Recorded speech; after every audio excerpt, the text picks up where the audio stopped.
the journey so far has not been has been so nice from the establishment up to this level. A couple of them, so to say, started fruiting on the plantain plantation. So the beauty of it is, as we are doing our cassava, the plantain, in between the alleys of the plantain rows we have cassavas, and the cassavas are also coming out fine. In a couple of months now, we should be also harvesting the cassava. So instead of us wasting money on weeding in between rows, we have plantain there to take care of that. As you can see behind me, this is a fruit bunch that is coming along. Almost, maybe it's a couple of days or weeks, sorry, we should be ready for harvest right within the plots. Let me take you around to see some other one.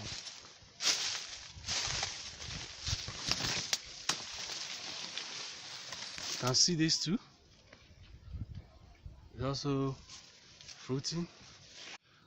As you can see from this plantain, it's not doing very well for a singular reason.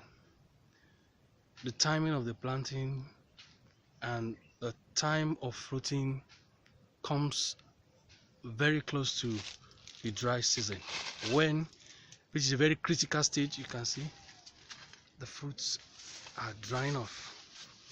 But from here, you can see from here, this has dried up.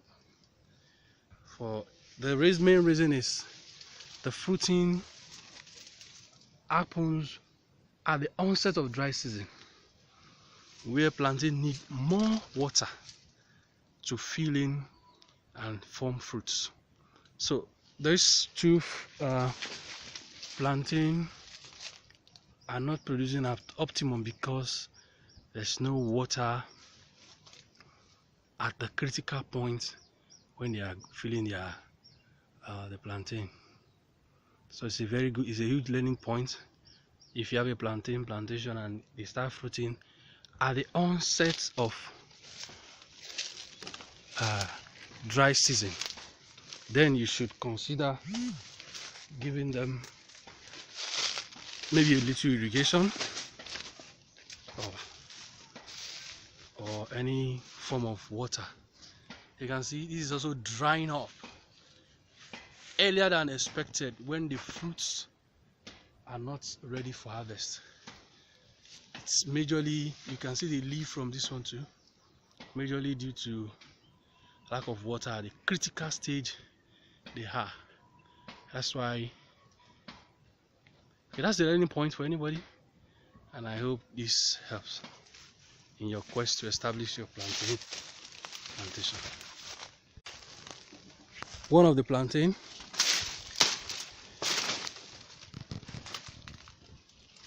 we had to cut it down to give way for the upcoming one.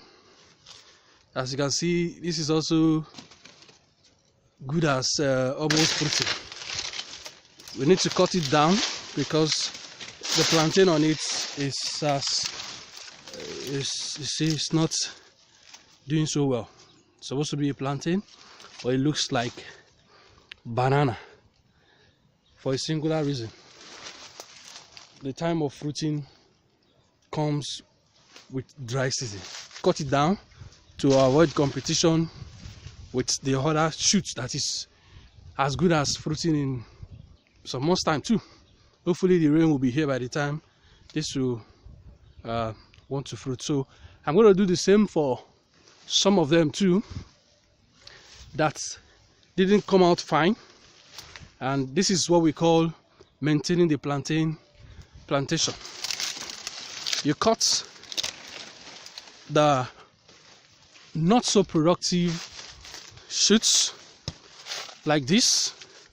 You can see this not so productive, and it's as good as dead. So we need to cut this down to give way for the upcoming shoots, which are this and the other one, so that they can produce a better yield for us. I'm going to cut it down.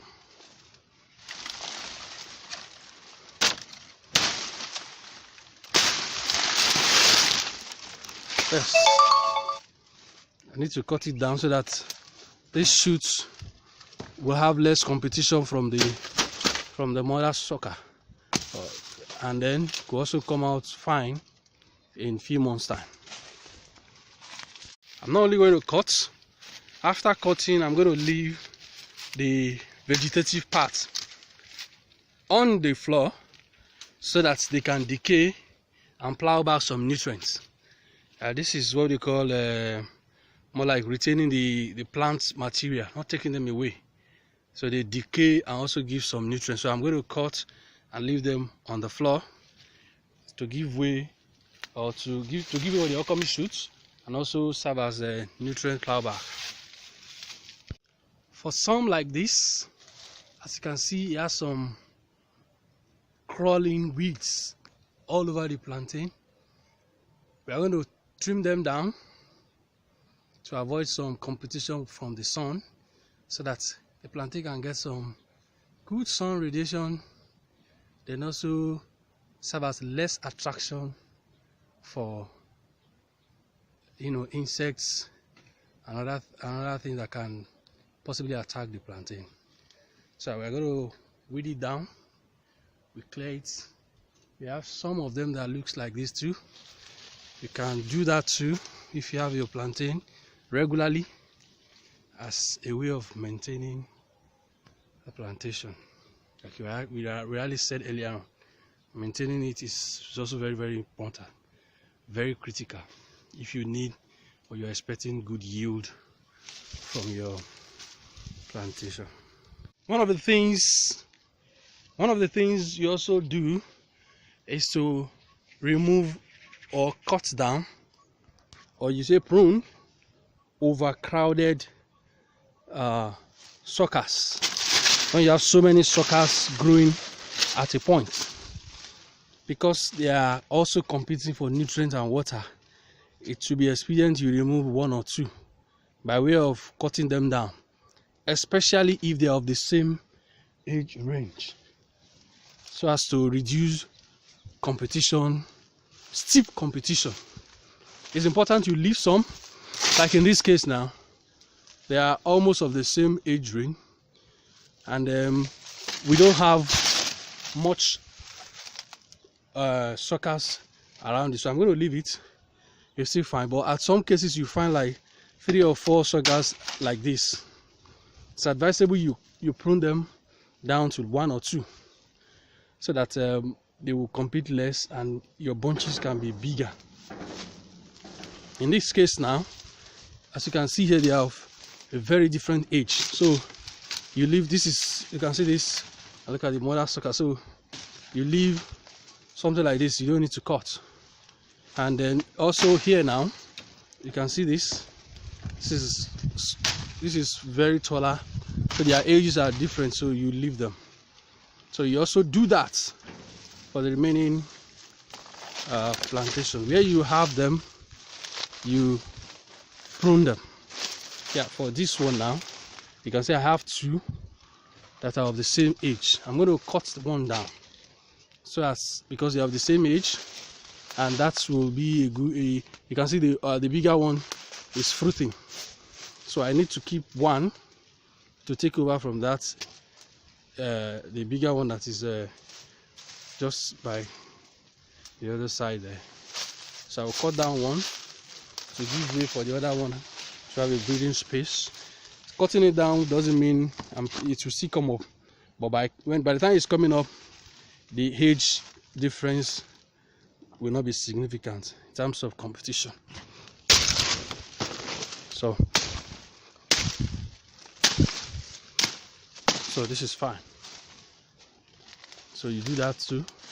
You check through your planting field for similar things, and you do.